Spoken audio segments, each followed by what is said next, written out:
देख रहे हैं भोजपुरिया बयार और मैं प्रेरणा जोशी। वक्त हो चला है खबरें फटाफट का। शुरुआत करेंगे आज की कुछ बड़ी खबरों के साथ। यूक्रेन पर हमले का 7वां दिन, पुतिन के पैराशूट खार्किव में उतरे, खेरसोन पर कब्जे का दावा। यूक्रेन बोला 6000 रूसी सैनिकों को मारा। यूक्रेन के खिलाफ रूसी हमला बुधवार को 7वें दिन भी जारी है। खार्किव समेत कई प्रमुख शहरों पर लगातार हमले हो रहे हैं। यहाँ 24 घंटे में हुए हमलों में कम से कम 21 लोग मारे गए हैं और 112 घायल हो गए हैं। आज सुबह रूसी पैराट्रूपर्स ने खार्किव में एक अस्पताल पर हमला किया। वहीं यूक्रेन के राष्ट्रपति ज़ेलेंस्की ने दावा किया है कि जंग में अब तक लगभग 6000 रूसी सैनिक मारे गए हैं। इधर रूस खेरसोन शहर पर कब्जा करने का दावा कर रहा है। यूक्रेन में इंडियन एम्बेसी पर गंभीर आरोप, स्टूडेंट्स बोले अधिकारियों ने फोन काटे, व्हाट्सएप मैसेज का भी जवाब नहीं दिया। क्या एक्शन लेगी भारत सरकार? रूस और यूक्रेन के बीच भीषण जंग में फंसे भारतीय स्टूडेंट्स यूक्रेन में इंडियन एम्बेसी के अधिकारियों की गैर जिम्मेदाराना रवैये को जीवन भर नहीं भूल पाएंगे। स्टूडेंट्स का कहना है कि भारत सरकार ने समय रहते सक्रियता न दिखाई होती तो एम्बेसी के भरोसे तो वे -3 डिग्री के तापमान में अब तक बर्फ बन चुके होते। उन्होंने सरकार से ऐसे अधिकारियों पर एक्शन लेने की मांग की है। पोलैंड में इंडियन एम्बेसी का मिशन इम्पॉसिबल, भारत के अफसरों का कमाल। यूक्रेन में बमबारी के बीच 30 किलोमीटर अंदर घुसकर निकाल लाए 500 छात्र। यूक्रेन पर रूसी हमले के बाद पोलैंड बॉर्डर से पहले भारतीय छात्रों को कई किलोमीटर पैदल चलकर आना पड़ रहा था। फिर खबरें भी आने लगी कि यूक्रेन बॉर्डर पुलिस भारतीयों को टॉर्चर कर रही है। ऐसे में पोलैंड में मौजूद इंडियन एम्बेसी ने ऐसे मिशन को अंजाम दिया है जो जंग के हालात में इम्पॉसिबल था। एम्बेसी ने भारतीयों को लाने के लिए यूक्रेन बॉर्डर के अंदर घुसने का फैसला लिया। लगातार बिगड़ते हालात और गोलीबारी के बीच ये काम नामुमकिन जैसा ही था। मिशन था यूक्रेन में 30 किलोमीटर अंदर घुसना और सभी भारतीय छात्रों को सुरक्षित निकालकर पोलैंड पहुंचाना। कोरोना की नई लहर की डेट, 2 सटीक अनुमान लगा चुके IIT कानपुर का अनुमान। चौथी लहर 22 जून से शुरू होगी, अगस्त में आएगा पीक। आप अगर देश में ओमिक्रॉन वाली कोरोना की तीसरी लहर खत्म होने से तसल्ली से बैठे हैं तो सावधान हो जाइए। 2 बार कोरोना को लेकर सटीक दावे कर चुके IIT कानपुर ने चौथी लहर आने की तारीख बता दी है। नए कैलकुलेशन के मुताबिक देश में 22 जून से चौथी लहर शुरू हो जाएगी। इस दौरान 23 अगस्त तक ये पीक पर पहुंचेगी और कम से कम अक्टूबर तक चलेगी। IIT कानपुर का इससे पहले देश में तीसरे लहर को लेकर जारी अनुमान भी सही साबित हुआ। पटना में पत्नी के मर्डर के बाद सुसाइड। पटना में एक पति हैवान बन गया। पत्नी की बेरहमी से पिटाई की, फिर गला घोटकर मार डाला, खुद ट्रेन के आगे कूदकर जान दे दी। किसी बात को लेकर दोनों में बहस हुई थी। पुलिस के मुताबिक पारिवारिक विवाद हो सकता है। परिवार से पूछताछ के बाद हत्या की असली वजह सामने आएगी। दंपति की 2 साल की बेटी भी है। विधानमंडल को बजट सत्र का तीसरा दिन। विधान परिषद में छठे पटना के 2 मुख्य मामले, 4500 मेन होल के ढक्कन खराब और बंद पड़े हैं शौचालय। बिहार विधानमंडल के बजट सत्र का आज तीसरा दिन है।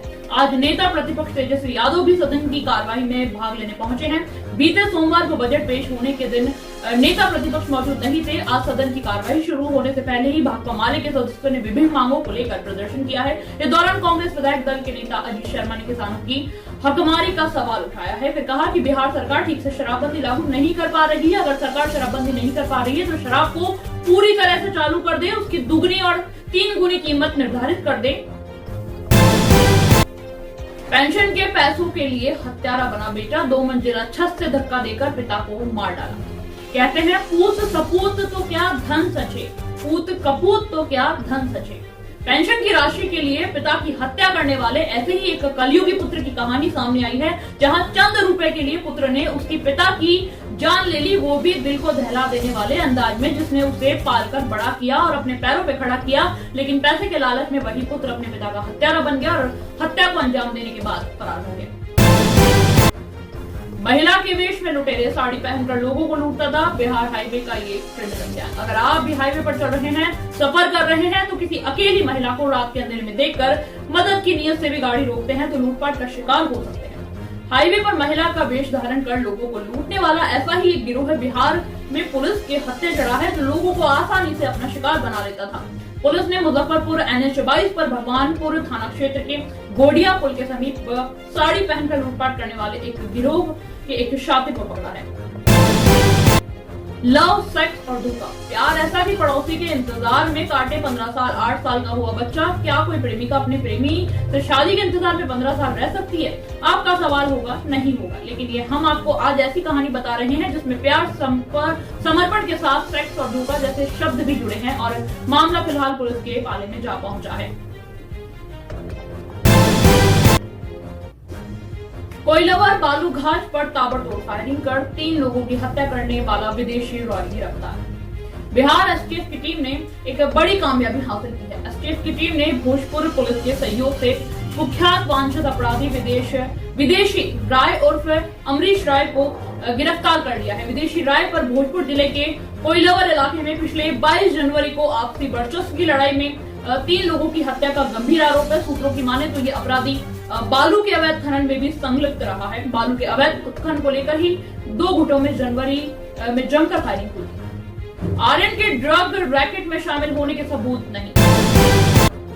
बॉलीवुड के सबसे चर्चित यानी कॉर्डेलिया क्रूज ड्रग्स केस में एक बड़ा खुलासा हुआ है। अंग्रेजी अखबार हिंदुस्तान टाइम्स के सूत्रों के हवाले से दावा किया गया है कि नारकोटिक्स कंट्रोल ब्यूरो की एसआईटी को इस बात के कोई सबूत नहीं मिले हैं कि शाहरुख खान के बेटे आर्यन खान ड्रग्स की एक बड़ी साजिश या एक अंतरराज्यीय ड्रग्स तस्करी सिंडिकेट का हिस्सा है। एसआईटी जांच के दौरान क्रूज पर हुई छापेमारी की कार्रवाई में भी कई अनियमितताएं मिली है। इस एसआईटी का गठन कैबिनेट मंत्री नवाब मलिक द्वारा एनसीबी के जोनल डायरेक्टर समीर वानखेड़े पर लगाए आरोपों के बाद किया गया था।